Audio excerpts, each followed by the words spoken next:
Hello everyone, नमस्कार सर्वांना. श्री स्वामी समर्थ. आपण आता साप्ताहिक राशीफल बघणार आहोत. मेष राशीसाठी बघूयात या आठवड्यासाठी काय एनर्जी आणि काय मेसेज आहे मेष राशीसाठी. मेष राशीसाठी हिल स्टेशनला फिरायला जाऊ शकता. सिच्युएशन बॅलन्स लाईन सेलिब्रेशन आहे. थर्ड आय चक्र ओपन होणार आहे. हार्ट हील होणार आहे आणि पायांचे पण जे काही तक्रारी असतील त्याच्याकडे तुम्ही लक्ष देणार आहात. नेचरमध्ये टाईम स्पेंड करणार आहात, त्याच्याने तुम्हाला खूप छान फिलिंग येणार आहे. एंजल विंग्स तुमच्या सराउंडिंग असतील. जे पण काही बर्डन असेल, लोड असेल कामाचा तो किंवा अननेसेसरी जे प्रेशर घेतलेलं असेल ते तुम्हाला थोडं मेडिटेशनने म्हणा, स्वतःसाठी टाईम स्पेंड करून कमी होणार आहे आणि ते कमी करावं लागणार आहे. अननेसेसरी स्ट्रेसमध्ये ज्या मेलची, ज्या मेसेजची, ज्या कॉलची, सेलिब्रेशनची वाट बघत होतात तो टाईम आता आला आहे. छान टाईम स्पेंड करणार आहात.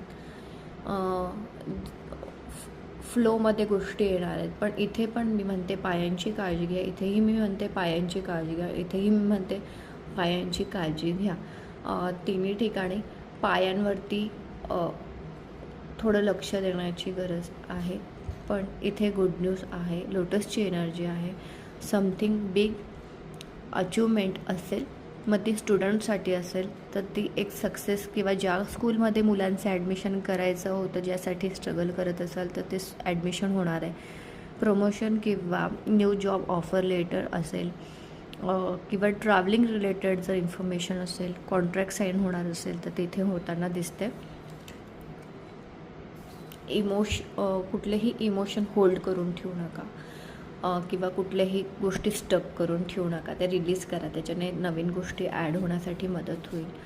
ते होल्डिंग करू नका. खूप इमोशन आतमध्ये डोक्यात हे सगळं होल्डिंग करून ठेवलं ते करू नका. वीक खूप छान आहे आणि सेलिब्रेशन आहे.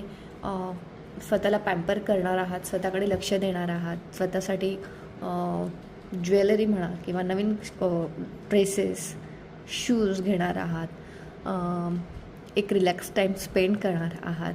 पॉझिटिव्हिटीकडे लक्ष देणार आहात. जे ग्रोथ झाली आहे आत्तापर्यंत त्याकडे लक्ष देणार आहात, किंवा पुढे फ्युचरमध्ये जी ग्रोथ आहे त्याकडे थोडं फोकस राहणार आहात. या आठवड्यात फोकस आहे.